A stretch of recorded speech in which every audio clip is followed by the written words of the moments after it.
Ellos son tu voz. En DTV, el resumen. DTV, el periodismo en el Congreso.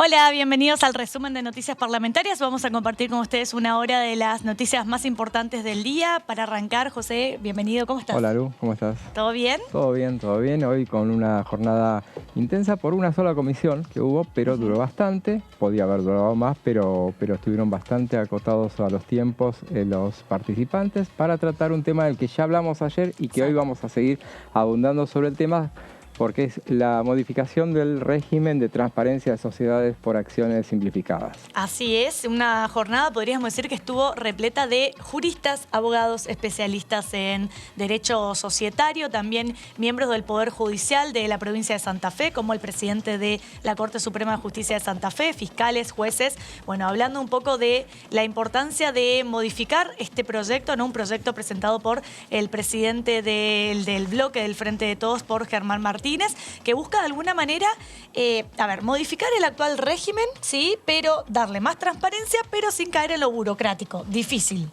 Es difícil justamente. Bueno, hoy vamos a hablar bastante sobre el tema, pero bueno, se marcaron las partes, las discrepancias entre oficialismo, no necesariamente con la oposición, porque la oposición mucho no habló, intervino, hizo algunas preguntas, pero lo dejaron claro los emprendedores que estuvieron en la reunión de hoy, las críticas y el pedido que le hacían y que seguramente van a recoger la oposición, que justamente es una norma impulsada durante la gestión de Cambiemos, para que no aprueben esta modificación. Vamos a ver qué sucede. Fue la primera reunión informativa. Todavía no se sabe, yo no llegué a escuchar si ya plantearon una fecha para próxima reunión, todavía no, pero dejaron abierta la posibilidad de que va a haber otra reunión informativa y bueno, después seguramente alguna otra, en base a cómo va surgiendo este debate en la comisión, es donde uno va pudiendo ver qué posibilidades tiene de tener o no dictamen este tipo de legislación, ¿no? Así es, así es. Ya desde sí, por lo general, cuando uno ve quizá esa falta de poder llegar a un acuerdo o un consenso, es lo que te va marcando un poco el clima y el panorama de si va a poder ser de manera sencilla o no el dictamen de comisión. Todo marcaría que va a estar un poco complicado. Va a estar un poco complicado y recordemos que es una norma que en el Senado fue aprobado en el 2020.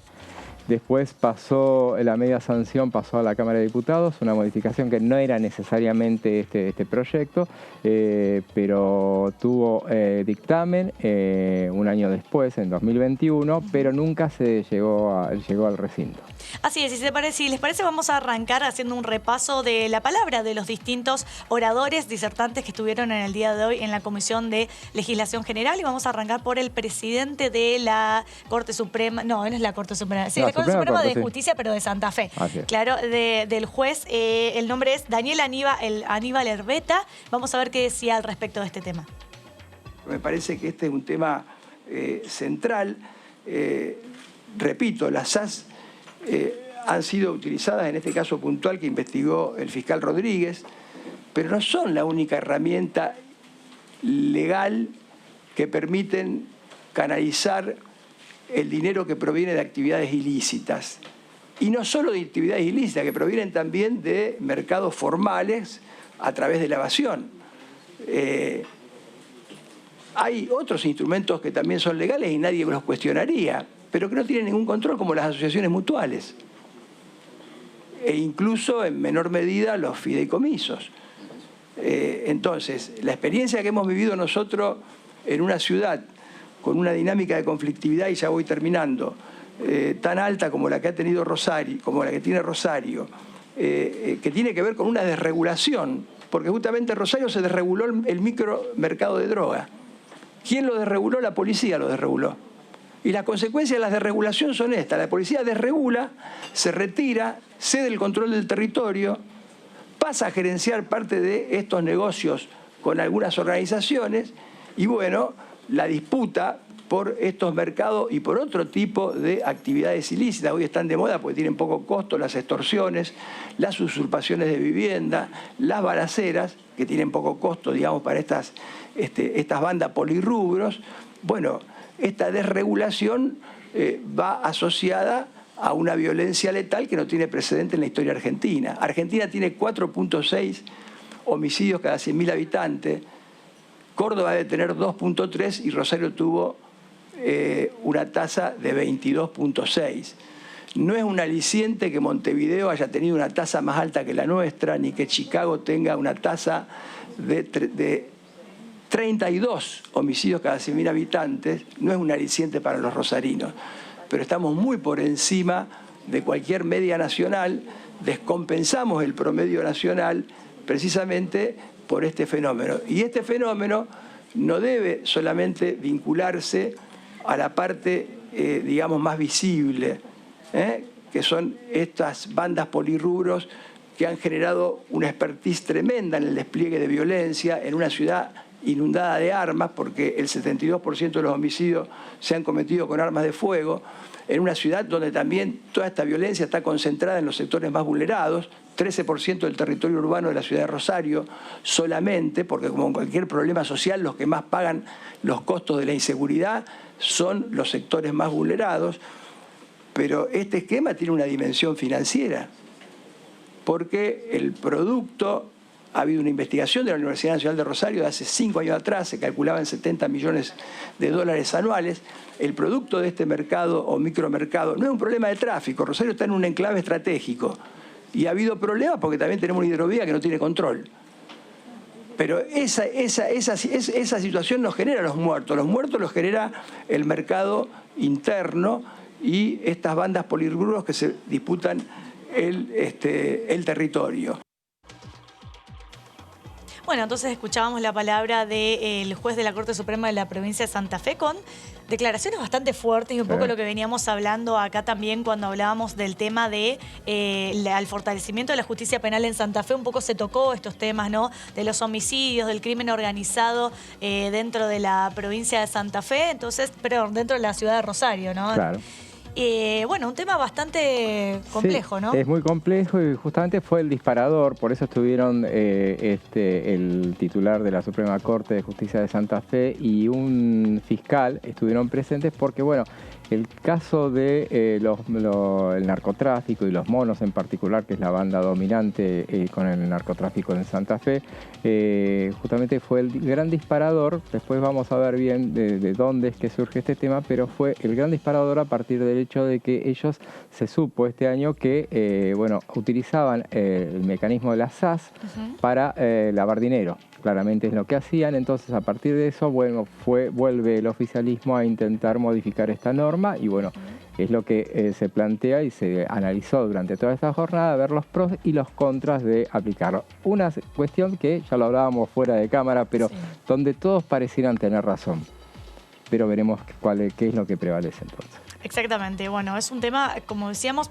cuando hablamos de crimen organizado, ¿no? De cuestiones de inseguridad, de homicidios, son temas que hay que abarcarlos, como decía un poco el juez, ¿no? Por ahí el tema de la falta de control en la hidrovía no es precisamente lo que genera los muertos, sino el tema del mercado interno que hay dentro de las propias bandas que forman parte de este crimen, ¿no? Y que de alguna manera el control, podríamos decir, que se busca con esta modificación a este proyecto de ley es como para atacar un poco eso, poner un control un poco más burocrático, más rígido, para tratar de desarticular ese mercado interno también. Sí, pero se hizo mucho hincapié durante la jornada de hoy a la falta de controles, justamente. No necesariamente quieren que se aplique una burocracia, más burocracia en un estamento donde justamente lo que no hay, lo que se trata es de desburocratizarlo.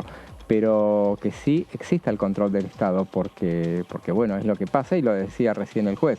La hidrovía, por ejemplo, no tiene ningún control. Y eso es un elemento, es un lugar por donde justamente se escurre el lugar de ingreso y de egreso, claro. Totalmente, ni más ni menos, ¿no? O sea, un tema bastante complejo y muy complicado de de abarcarlo, ¿no? Pero también hacía referencia al rol que tiene la policía, ¿no? Recordemos que la policía son auxiliares de la justicia. La justicia necesita del auxilio de la policía para poder desarticular también a estas bandas, estos crímenes organizados. Entonces, como vemos, no tiene que ver solamente con un espacio, con un sector, sino con varios sectores que integran este tema.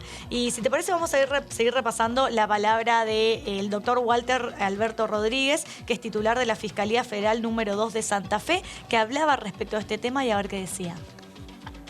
Descubrimos la existencia de aproximadamente 40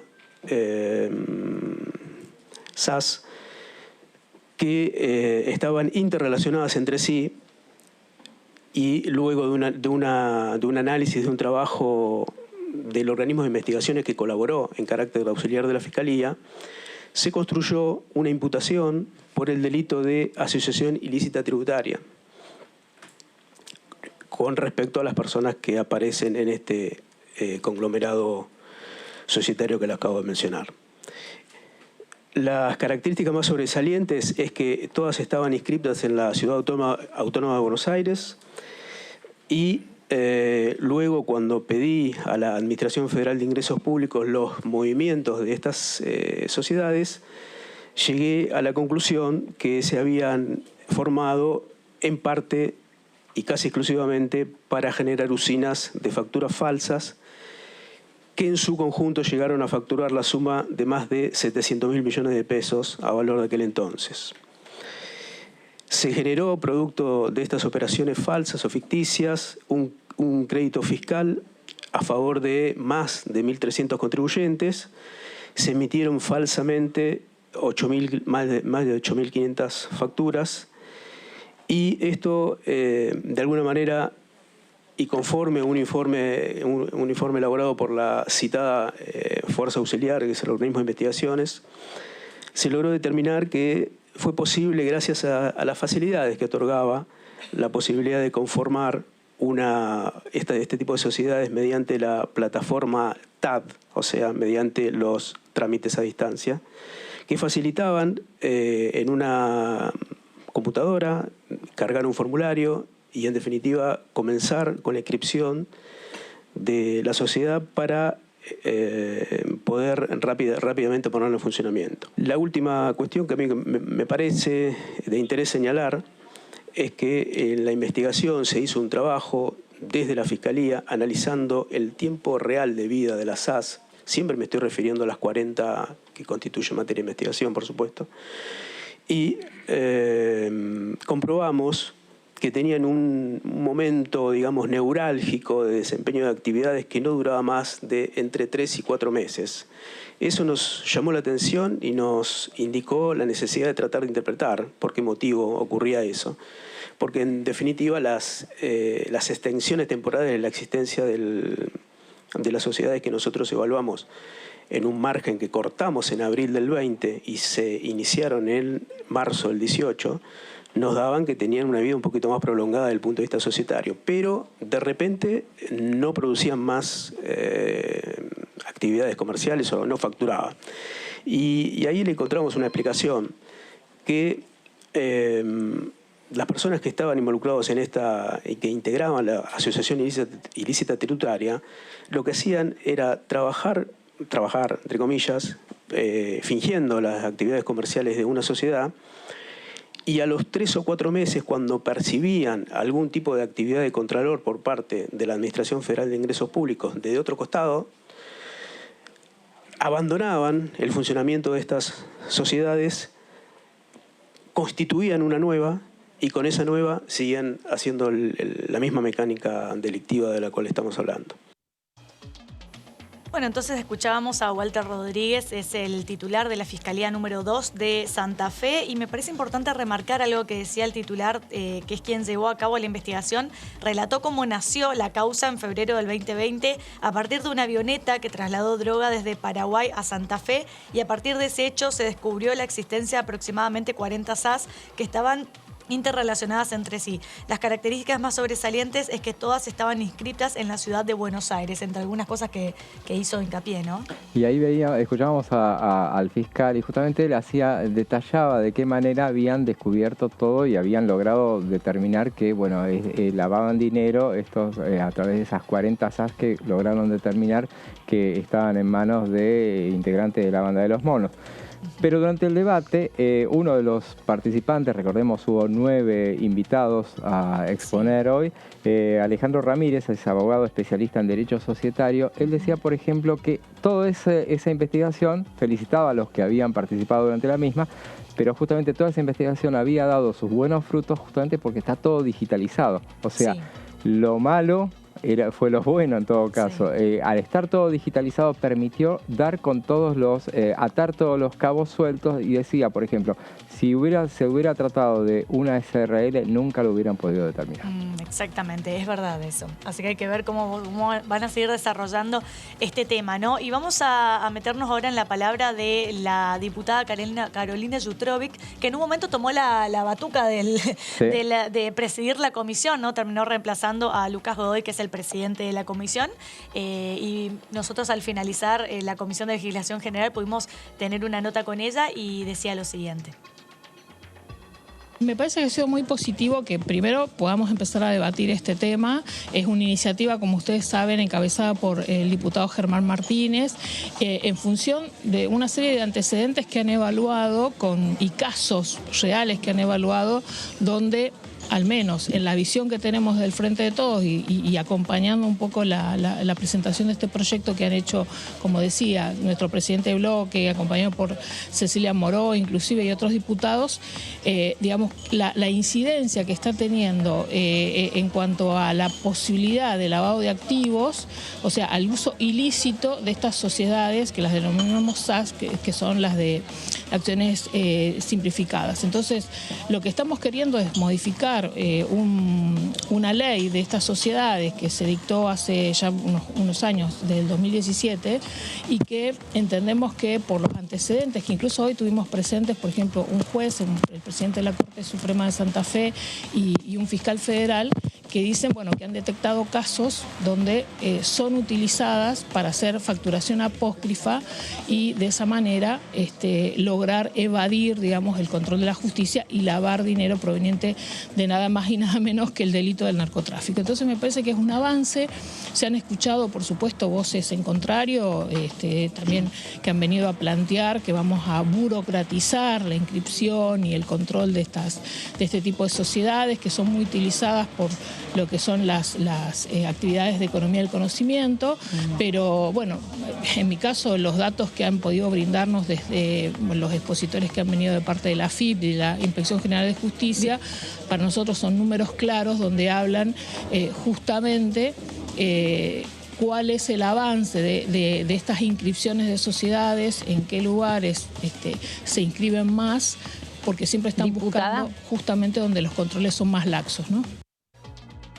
Bueno, creo que quedó más que claro, entonces, escuchando a la diputada Jutrovic, de cuál es el objetivo de esta ley, de alguna manera modificar una ley que fue sancionada en el año 2017 para poder tener un control más efectivo. Si bien en el inicio, cuando se sanciona esta ley, fue pensada un poco para favorecer a todo lo que tenga que ver con la economía del conocimiento, ¿no?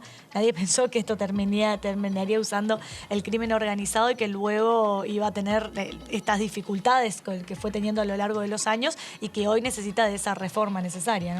Claro, lo que pasa es que muchos de los que defendían la norma decían que, bueno, que de todas maneras no es el único elemento por donde se lava dinero, también sociedades anónimas, las SRL también, o sea que en realidad que no dispararan sobre el mensajero, sino realmente es una cuestión donde lo que tienen que ver es reforzar los controles del Estado, pero en última instancia digitalizar todo. Era la sugerencia que hacían, porque defendían un poco el tema de que los papeles y todo el papelerío, si bien por otra parte se remarcaba el hecho de que no todos, por ejemplo, hacían referían dónde, al crear las sociedades, la sede, dónde estaba ubicada. Muchos no tenían la sede no existía realmente. Entonces decían, bueno, que en realidad lo que hay que hacer es que todo el papelerío que ahora se evita con la SAS se extienda, la digitalización se extienda a todos los otros sistemas. Claro, que es un poco, creo que el mundo que viene, ¿no? Yo creo que todos los trámites van un poco hacia la digitalización para terminar un poco con la burocratización. Acá cuando hablábamos de digitalización también, cuando hablábamos del certificado único de discapacidad, ¿te acordás? Bueno, como que cada trámite de alguna manera va apuntando a eso y de alguna manera te permite también tener un poco más de control. Okay. Pero si te parece, vamos a seguir repasando la palabra de los diputados y tenemos un poco más de la palabra de la diputada Carolina Arjutrovic, que como decíamos tomó la presidencia hoy de la Comisión de Legislación General.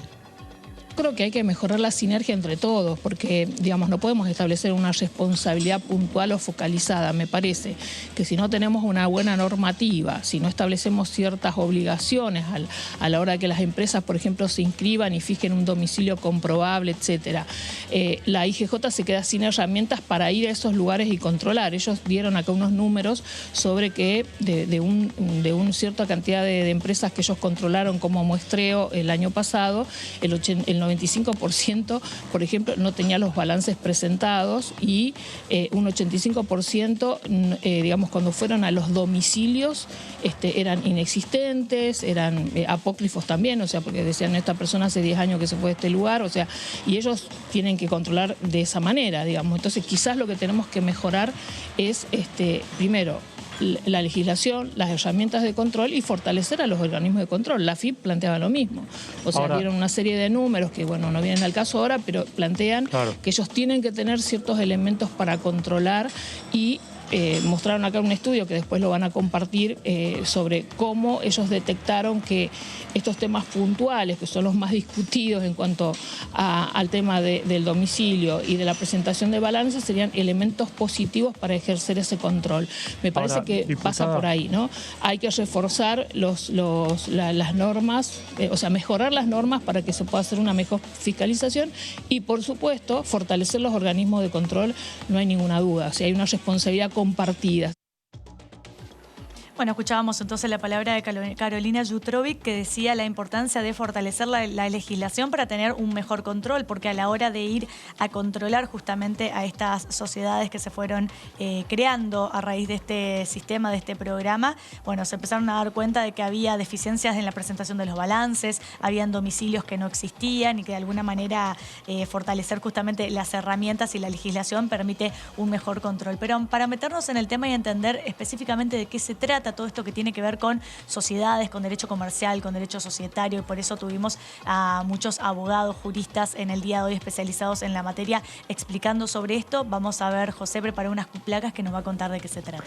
Justamente vamos a hacer un análisis de todo lo que fue la reunión de hoy de la Comisión de Legislación General para entender bien de qué se trata este proyecto y cuáles son las posiciones de las partes, porque realmente hay que reconocer, fueron citados gente a favor y en contra. No es que, por más que este proyecto, que justamente es presentado nada menos que por el presidente del bloque oficialista, Germán Martínez, y es acompañado por la presidenta de la Cámara de Diputados, Cecilia Moro, y a la secretaria parlamentaria del bloque, Paula Pena, acá para modificar la ley 27.349, independientemente de eso, tuvo voces a favor y en contra. O sea, todas las voces estuvieron convocadas y se dijo durante el debate que va a haber por lo menos otra informativa, como decías al principio, y después verán a ver si se puede avanzar sobre el dictamen. Actualmente, este régimen de sociedades por acciones simplificadas permite abrir una firma en 24 horas a través de Internet. O sea, la historia es que sea todo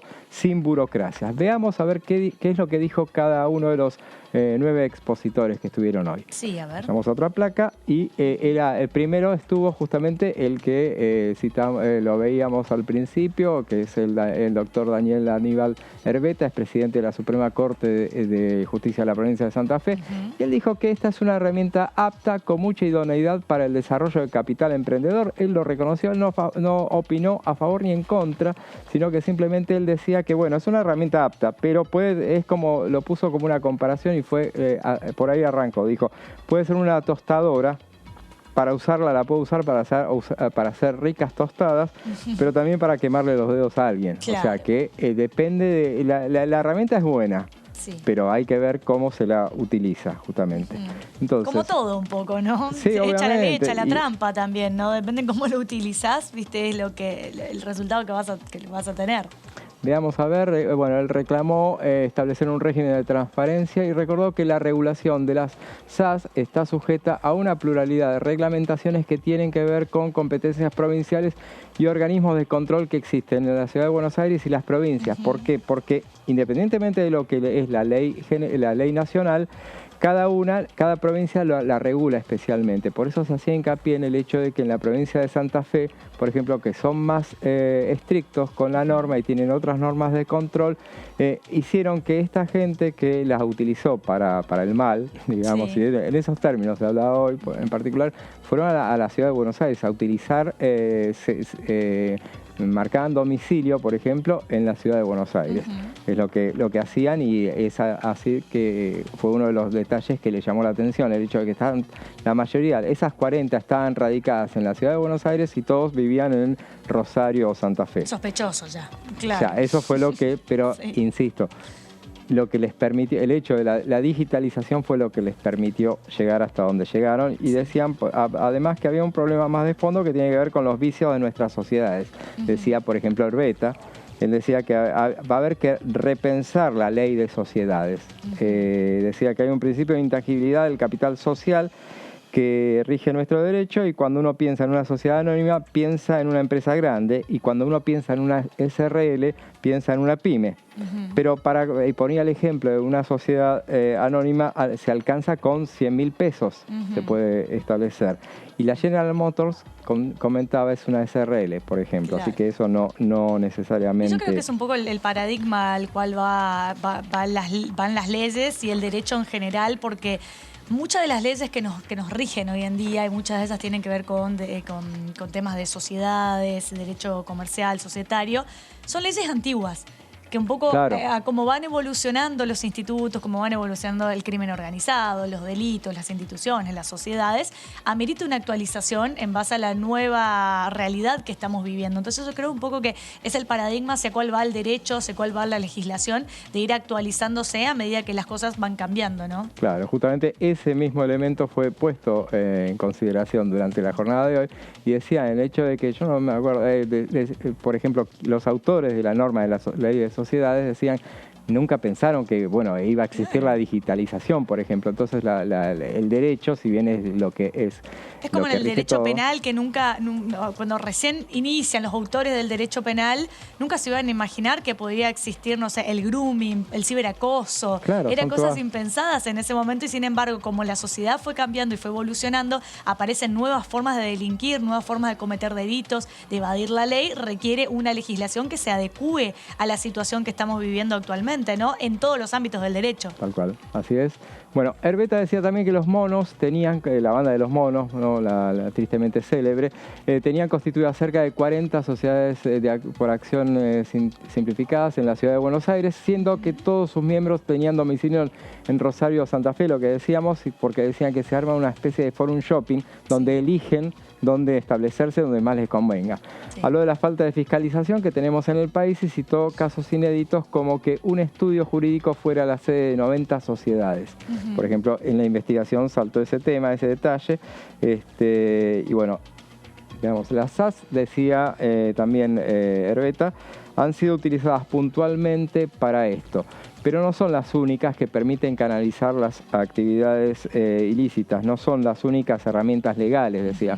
Hay otros instrumentos que son legales y nadie cuestionaría, pero no tienen ningún control como las asociaciones mutuales y los fideicomisos. Sí. Se hizo por el hecho de que no necesariamente, no es que todas las SAS fueran creadas para hacer eso, para hacer el mal, sino que justamente son utilizadas, esos vericuetos legales les permiten utilizarlas para lavar dinero en particular, pero también lo usan las mutuales, hicieron hincapié en eso y hasta se mostró, durante la jornada se mostró un ranking de ilicitudes, Sí. y donde figuraban las asociaciones mutuales y los fideicomisos también.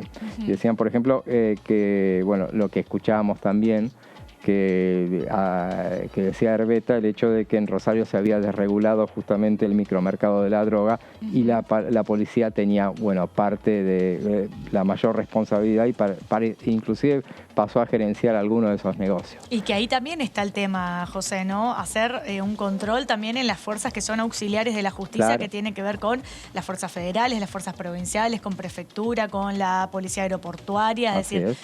Vos podés tener una justicia, unas leyes muy lindas, sí, que te digan cómo hay que actuar, pero también si no pones el control en los auxiliares de la justicia, que son aquellos quienes, un juez, por ejemplo, ordena un allanamiento, ¿quiénes van a intervenir? No van los miembros del juzgado, los empleados del juzgado de una fiscalía, van con la fuerza pública, ¿no? Con la policía, que es la que va, la que asiste, por ejemplo, a un allanamiento para desarticular todas estas bandas y este crimen organizado. Entonces ahí también hay que hacer hincapié en el control, porque podés tener como repito, una ley muy linda, pero si no tenés el control, los mecanismos para emplear y poder utilizar eso es muy complicado.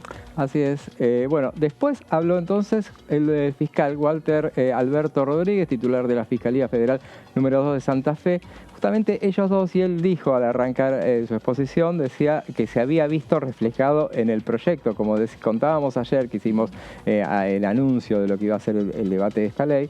En el proyecto justamente figura el doctor Rodríguez, el doctor Herbeta, lo que ellos dijeron a partir de las investigaciones, y bueno, fue, como decíamos, el disparador de este proyecto. Rodríguez contó el caso que permitió determinar la existencia de 40 sociedades por acciones simplificadas en manos de miembros de los monos, utilizadas para lavar dinero.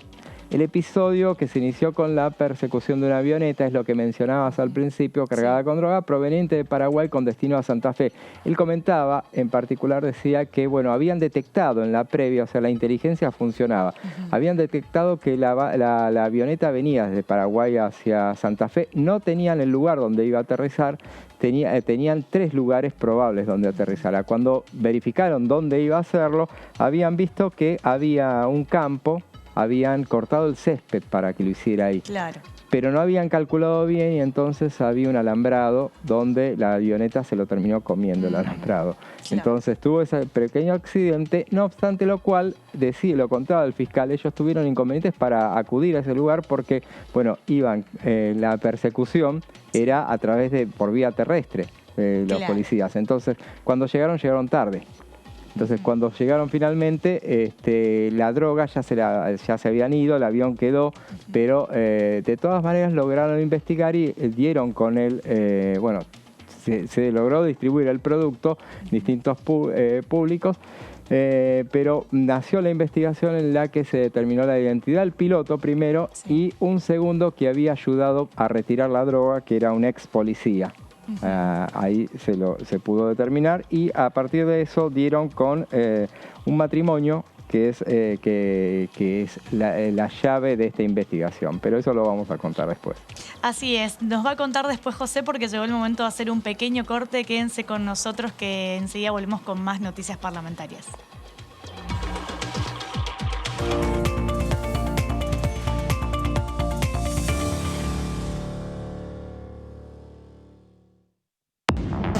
¿Cómo andan? Bienvenidos a esta tercera edición. Aquí estamos.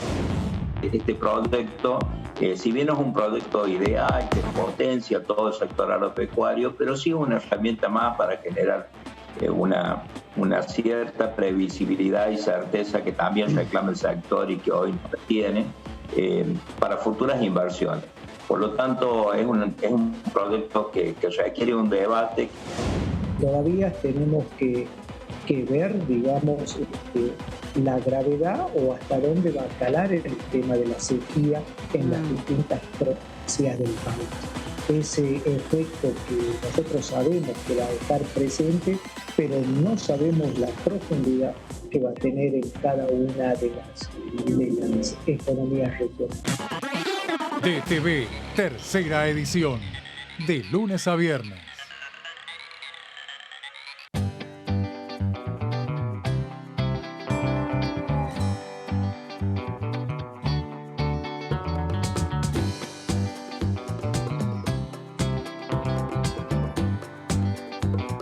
Para hacer visible y formalizar el trabajo en casas particulares, creamos el programa Registradas, generando empleo digno y de calidad. Inscribiendo a una trabajadora de casas particulares, formalizás un puesto de trabajo y asegurás que acceda a todos sus derechos. A través del programa Registradas, durante los primeros 6 meses, el Estado cubre el 50% del sueldo de las nuevas trabajadoras. Una herramienta para visibilizar, formalizar y reconocer el trabajo del personal de casas particulares. Argentina Presidencia.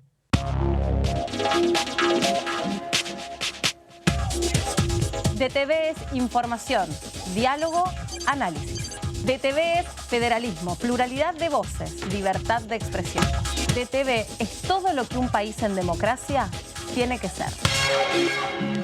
DTV es tu voz en el Congreso. Este 2023, seguí eligiéndonos. DTV, el periodismo en el Congreso. Hola, hola, ¿cómo les va? Muy bienvenidos y bienvenidas a una nueva Ecoagenda a través de la pantalla de Diputados Televisión. Lo que es muy importante, sobre todo en nuestra agenda de Argentina, en el sur global, son las políticas de adaptación. Cómo vamos adaptando los territorios, cómo estamos, vos recién lo mencionabas, el tema de los jóvenes, de las mujeres, cómo también protegemos a las comunidades más vulnerables, las mujeres, los niños, las niñas son siempre los más afectados también por ser más vulnerables por esta crisis climática. Entonces, cómo abordamos con políticas públicas y con decisiones a nivel nacional y a nivel internacional para dar una respuesta a esta cuestión. Hoy en día, ¿cómo están dadas las condiciones? Destinando cada divisa que entra a la deuda externa, no podemos llevar adelante esa transición. Para tomar una dimensión, el cálculo estimado es de 185.000 millones de dólares para poder llevar adelante nada más la transición energética. Ecoagenda, jueves 23 horas.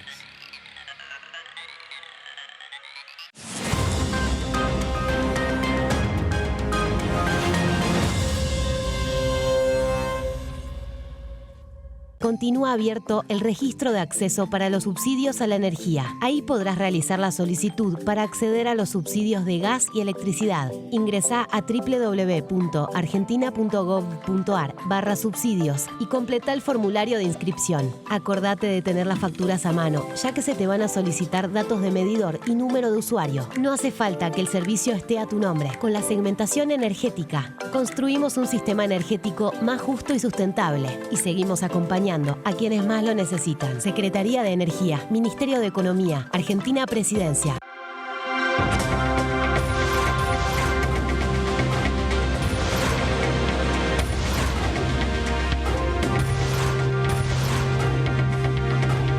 Ellos son tu voz en la tercera edición.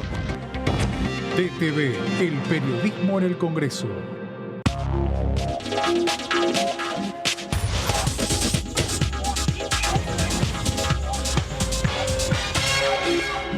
¿Cómo va a pagar? ¿Efectivo? ¿Débito? Pago lo que es justo. Hoy podés pagar como quieras, pero pagando siempre lo que es justo. Precios Justos es un compromiso entre todas y todos que nos permite desde la app avisar de faltantes e irregularidades para que nadie tenga que pagar de más. Esta medida va a traer orden en los precios y en las casas de cada familia. Bájate la app, escanea y conoce los precios justos. Primero la gente. Ministerio de Economía. Argentina Presidencia.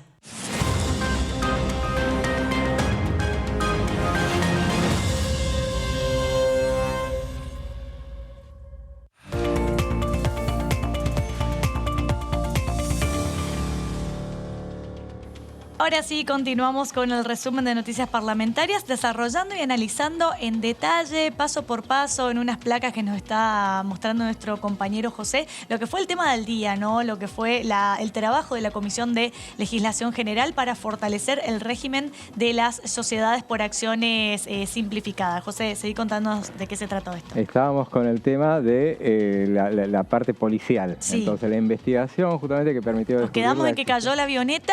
Cayó la avioneta, se y claro, distribuyó la droga, la policía llegó tarde porque iba vía terrestre y no encontraron nada, solamente la avioneta, pero a raíz de eso pudieron dar con el piloto, con un matrimonio El matrimonio está integrado por Lorena Melgarejo y Claudio Casco. Lorena tenía, determinaron que empezaron a investigarle el patrimonio a ellos. No los encontraron a ellos, obviamente, estuvieron 2 años y medio prófugos.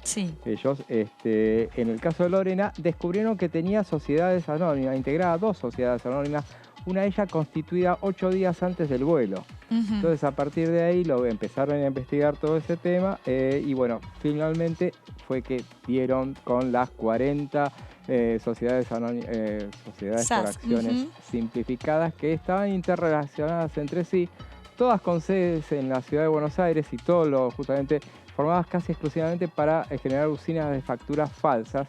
Y todos llegaron a facturar más de 700.000 millones de pesos, generando un crédito fiscal a favor de más de 1.300 contribuyentes y más de 1.500 facturas había. O sea, todo esto lo lograron determinar en la investigación y bueno, se armó todo un informe que verificó y es lo que dice el proyecto, que se logró avanzar con ese tema, con el lavado de dinero y todo eso, a partir de las facilidades que generaba esta norma, y a partir de eso es que, bueno, surge como disparador para, avanzar. Es increíble el volumen, ¿no? El dinero que manejan atrás. Ahí veíamos las cifras y llama mucho la atención, ¿no? Lo que maneja este crimen organizado. Justamente. Y entre las SAS, por ejemplo, había una persona que participaba en 29 SAS. O sea, todo eso lo permitieron determinar a partir de, y lo decían en la contraparte, decían, bueno, todo eso lo determinaba a partir de hecho, la investigación se hizo fácil porque está todo digitalizado. Claro. O sea, se pudo avanzar con eso. Veamos entonces que hasta ahí la parte de los juristas que expusieron, que fueron los disparadores de este proyecto. Veamos entonces que hubo más invitados y empezaron a analizar, bueno, la letra chica del proyecto.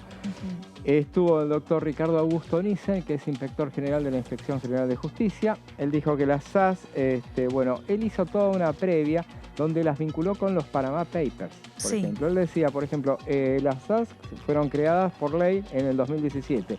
En 2016 marcó como un antecedente el estallido del escándalo de los Panama Papers, que él inclusive lo llevó a vincular el tema de este proyecto, según a su juicio, tenía que ver, el proyecto original que dio lugar a la ley, con justamente cuando dejaron de utilizarse las empresas offshore.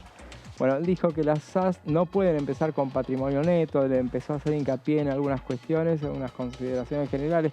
Patrimonio neto negativo, sin presentar los estados contables a la Inspección General de Justicia. Él decía, el emprendedor tiene que tener su apoyo a través de beneficios impositivos o créditos blancos, pero no así con facilidades para crear empresas. Queremos sociedades extranjeras, pero no falsas, decía, por ejemplo, porque también están en la mira esas sociedades. Decía que tienen la posibilidad de permanecer en la Argentina a medida que se prevean determinadas cosas. Es fundamental, decía, el control estatal, y algunas provincias, decía, lo hicieron a partir de las regulaciones que existen en algunas provincias y otras no. Después decía que casi las que investigó la IGJ también casi ninguna tenía domicilio real, justamente. Estaba con él Darío del Río, es otro inspector de la IGJ. Hay una controversia por el hecho de que, bueno, está anunciado solamente uno, entonces no compartieron el tiempo. Cuando terminó de hablar el anterior Ricardo Nissen, habló Darío del Río, que por lo menos dio estos datos. De las 12.000 SAS registradas en la IGJ hasta octubre, el 95% no cumplía con la obligación legal de llevar sus libros. De ese 95%, el 62% de inscriptas en Cava no llevaba ningún registro contable. El 98% de las SAS se inscribieron con un estatuto modelo, pero no adoptan un estatuto que prevé cualquier actividad. Ni las personas que contratan ni el Estado puede saber a qué se dedican, porque es muy genérico. Entonces pueden hacer, decía, por ejemplo, desde petróleo a agro. Pero una actividad muy variada, ¿no? Entonces es muy difícil determinarlo, ¿no? Es muy amplio el campo de posibilidades. Así es. Entonces, bueno, otro orador que estuvo, Manuel Tanoira, director de Políticas Públicas de ASEA, Asociación de Emprendedores de la Argentina, y acá ya te imaginas, Asociación de Emprendedores. Ayer cuando hablábamos de este tema decíamos, hay quienes critican esta modificación, y él fue el primer muy crítico de este tema, decía que tenemos una deformación de querer prevenir el delito sobre la literalidad, encorsetando el ecosistema de negocios. Por ahí algunos de los malos no emprenden, pero la mayoría de los buenos lo hacen bien. Claro, es que ese es el tema, porque para los que usan de buena manera la ley, este régimen vino a simplificarlos, ¿no? El tema es qué hacer con los que hacen mal.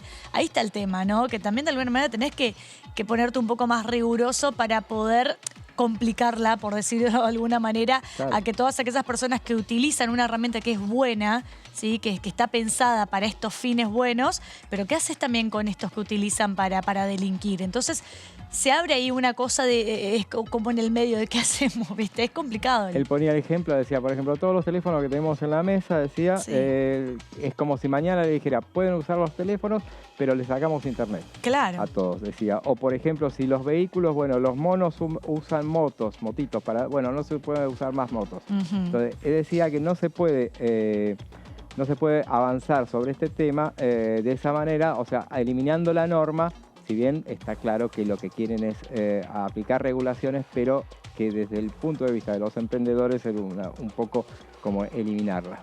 Claro, pasa que se entiende también el punto de vista de los emprendedores, porque lo que hizo esta norma fue simplificar y agilizar la manera de constituir una sociedad por acciones simplificadas, ¿no? Así es, entonces, si vos empezás a poner más control, eso creería que necesariamente va a llevar a que el proceso sea un poco más burocrático. Lo que se buscó en 2017 es desburocratizar esa inscripción, ese pedido, ese armado de una sociedad y llevarlo a un trámite mucho más simple y más complejo. Pero bueno, el tema es que se termina utilizando para otros fines. Claro, así es. Bueno, decía Tanoira que la mayoría de las SAS son sociedades que estaban basadas en la economía del conocimiento, decían que originalmente ese era el objetivo de las pensado SAS, para eso, claro. Originalmente. Sí. Después se usó para varias cosas, pero él insistía en que la mayoría son para eso. El sistema original de las SAS era digital, 100%, y los libros digitales, con lo que por primera vez estuvieron en manos del Estado Nacional. Decía, por ejemplo, lo diferenciaba de lo que son las sociedades anónimas o las SRL, por ejemplo, donde no solamente los libros contables se pueden modificar. Claro. Inclusive ponían el ejemplo, algunos puede pasar que alguien dice, bueno, me equivoqué, me mandé una macana en el libro, bueno, lo podés denuncio. Enmendar. Claro, y también decía, por ejemplo, aplicás liquid paper directamente, que se puede, y también, o si no, lo tirás y denunciás que te lo robaron, lo perdiste o qué sé yo. Entonces decía, esto no se puede modificar. Los emprendedores se han mudado a Provincia de Buenos Aires y Córdoba, que han aceptado este mecanismo, porque ¿qué fue lo que pasó? Y se decía, acá en la ciudad de Buenos Aires se mató la ley, porque se pusieron tantos elementos como para tantas regulaciones que ya las aplicó la IGJ, que ahora en la actualidad casi no se producen, no se inscriben prácticamente, y como lo podés hacer en cualquier otro distrito, vas y buscás, o en la provincia de Buenos Aires. El que tenga menos trabas, podríamos decirlo. Claro. Exacto. Así es. Él decía, bueno, él reivindicaba el hecho de la tecnología blockchain, que es la que les permite utilizar, y por ejemplo ponía el ejemplo, Tanoira, que el propio Consejo de Ciencias Económicas decía que este tipo de sociedades, había dicho durante el debate de la ley, que este tipo de sociedades no sirven porque no pueden enjuagar los libros. Entonces decía, pónganse de acuerdo, o sirve o no sirve, no puede ser. Bueno, él decía aparte que no tengo nada contra el papel, pero el papel es adulterable. Estuvo también, Claro, el papel es adulterable, pero los registros digitales no. No. Entonces ahí te encontrás con una... Y están en manos del Estado, es lo que decía. Exacto. Es como el guardián de los libros digitales, ¿no? Por eso es lo que decía. En este caso, todos tienen parte de razón o bastante razón, pero bueno. Veamos lo que dijo Alejandro Ramírez, abogado especialista en Derecho Societario. Decía que en Nación, porque esto no es un invento argentino, ni siquiera del gobierno anterior, ni la reforma desde este gobierno. Los crearon los yanquis, los amigos norteamericanos. En Naciones Unidas se aprobó el modelo de las SAS. Argentina en 2015 firmó un tratado en la OEA para aceptarlas. Puso el ejemplo de que se usa, por ejemplo, en Paraguay, se usa en Uruguay. Uruguay copiaron, replicaron el esquema que se usa acá en la Argentina, lo replicaron allá. Y bueno, y acá lo queremos cambiar. O sea, en Colombia se está aplicando las SAS, pero Pablo Escobar decía nunca las necesitó, o sea, no existían para lavar dinero. Es como prohibir ahora los Peugeot porque los monos eran fanáticos de los Peugeot, cosa que yo no sabía. Claro. No, nosotros tampoco sabía ese dato de que eran fanáticos, mira, de los Peugeot. Y decía, Alejandro Ramírez decía el hecho de que dijeron, bueno, descubrieron 40 que no tenían que delinquían. Bueno, representan de las 50.000, representan el 0,008 de las 50.000 que existen. ¿Vamos a prohibir todas las SAS por esto? Preguntaba. Ahora veremos rápidamente lo que dijeron el resto de los expositores. Nicolás Vergara, jefe de gabinete de asesores de la Unidad de Investigación Financiera. Bueno, él fue rápido porque bueno, dio detalles generales, informativos y ponía por el ejemplo el hecho de que las sociedades anónimas, mutuales, cooperativas, SRL, fideicomisos tienen un riesgo medio.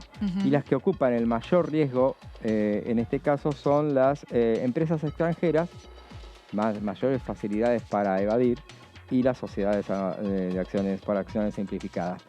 Lo que decían, por ejemplo, también era que recomendaban, ponían el ejemplo de que con esta ley mataron a las SAS, lo que te decía al principio, y decían que, por ejemplo, Amazon quiso instalarse en Buenos Aires y la IGJ, con las trabas que le puso, no pudo. Claro. Eso era otro de los ejemplos que decía, y se fue a otra jurisdicción, no sé a cuál jurisdicción. Rafael Manovil, abogado especialista en Derecho Comercial, dijo que el nacimiento de las SAS había sido en Francia, por ejemplo, que se había utilizado para apartarse de la rigidez de las normas que existen en Francia, y que originalmente se decía esto lo pueden usar solamente las grandes empresas por el hecho de hablar de digitalización y todo ese tipo de cosas, y finalmente es todo lo contrario, acá la utilizan las pequeñas, pero la norma establece, el proyecto que se está debatiendo ahora, que se utilicen solamente las MIPYMES. Entonces decía, bueno, pero esto es, decía, es como si fuéramos adoradores de lo chico y enemigos de lo grande, decía, y aparte hay una gran controversia entre decir qué es una pyme, qué es una mini pyme. Una MIPYME, ¿Quién lo establece? Que lo establece la FIP, y si justamente la FIP a veces te pone duda de qué es lo que son. Claro, es que como la FIP hasta le cuesta determinar esa parte, sí, es verdad, lo dijeron en una parte del discurso, sí. José Bianchi, su director general de recaudación de la Administración Federal de Ingresos Públicos, bueno, él no dijo específicamente, habló de la cantidad, él dijo que había en la Ciudad de Buenos Aires había 10.000 SAS, en la provincia de Buenos Aires 6.000, en Córdoba 15.000, por eso allá se inscriben sobre todo muchas. En total se inscribieron ya 53.800, 8.900. ¿Desde el 2017 hasta ahora? ¿Es esa cantidad? 53.800, cada vez más. ¿Y cuántas?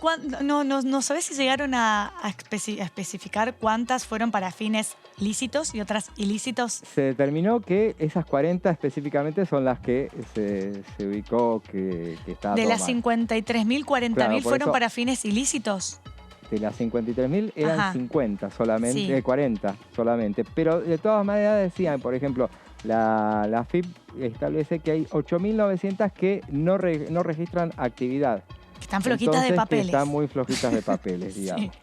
Y por último, veamos a ver, de todas maneras también decían que bueno, hablaban de un incremento de la creación de SAS.